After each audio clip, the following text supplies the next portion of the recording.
ಪ್ರಿಯ ವೀಕ್ಷಕರೇ, KTN ಕನ್ನಡ ಸುದ್ದಿ ವಾಹಿನಿಗೆ ಸ್ವಾಗತ. ಚಾಮರಾಜನಗರ ಆಷಾಢ ಮಾಸದ ಚಾಮರಾಜೇಶ್ವರ ಸ್ವಾಮಿ ಮಹಾರಥೋತ್ಸವ ಅದ್ದೂರಿಯಾಗಿ ಆಚರಿಸಲಾಯಿತು. ಮಹಾರಥೋತ್ಸವಕ್ಕೆ ಪೊಲೀಸ್ ಬಿಗಿ ಬಂದೋಬಸ್ತ್ ನೀಡಲಾಗಿತ್ತು. ಸಾವಿರಾರು ಭಕ್ತರು ಆಗಮಿಸಿ ಪೂಜೆ ಸಲ್ಲಿಸಿ ಹರಕೆಗಳು ತೀರಿಸಿಕೊಂಡಿದ್ದರು. ಸ್ಥಳೀಯ ಶಾಸಕರು ಹಾಗೂ MSIL ಅಧ್ಯಕ್ಷ ಸಿ. ಪುಟ್ಟರಂಗ ಶೆಟ್ಟಿ ಅವರು ಮಹಾರಥೋತ್ಸವಕ್ಕೆ ಚಾಲನೆ ನೀಡಿದರು.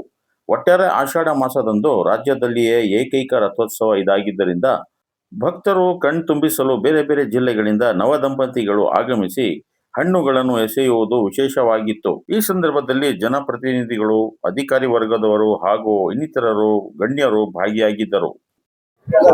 ಈಗ ನೀವು ಎಲ್ಲಿಂದ ಬಂದಿರೋ? ಕೊಳ್ಳೇಗಾಲದಿಂದ ಬಂದಿರೋದು. ಆಷಾಢ ಮಾಸದಲ್ಲಿ ಇದೊಂದೇ ಕೊಳ್ಳೇಗಾಲದಿಂದ ಬಂದಿರೋದು ಅಣ್ಣ. ಆಷಾಢ ಮಾಸದಲ್ಲಿ ಇದೊಂದೇ ಜಾತ್ರೆ ನಡೆಯೋದು ಇಲ್ಲಿ ಚಾಮರಾಜನಗರದಲ್ಲಿ. ಮತ್ತೆ ಚಿಕ್ಕ ವಯಸ್ಸಿಂದನೂ ಇಲ್ಲೇ ಹುಟ್ಟು ಬೆಳೆದಿರೋದು. ಹಂಗಾಗಿ ಇವಾಗ ಹೊಸದಾಗಿ ಮದುವೆ ಆಗಿದೀವಿ. ಹಂಗಾಗಿ ಹಣ್ಣು ಜೀವನ ಎಸಬೇಕಿತ್ತು ಅಷ್ಟೇ. ಏನಾಗುತ್ತೆ ಅಂತ ಹಿರಿಯರೆಲ್ಲ ಹೇಳ್ತಾ ಇದ್ರು.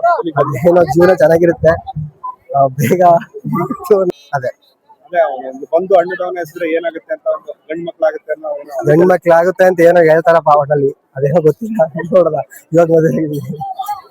ನಿಮ್ಮ ಹೆಸರು ಹೇಳಿ. ಅರುಣ್ ಅಂತ ನನ್ನ ಹೆಸರು, ರಾಜೇಶ್ವರಿ ಅಂತ ವೈಫ್. ಅಲ್ಲಿಂದ 30 ಕಿಲೋಮೀಟರ್ ಆಗತ್ತೆ. ಇಲ್ಲಿ ನಾವು ಮದುವೆ ಆಗಿ 1 ವರ್ಷ ಆಯ್ತು.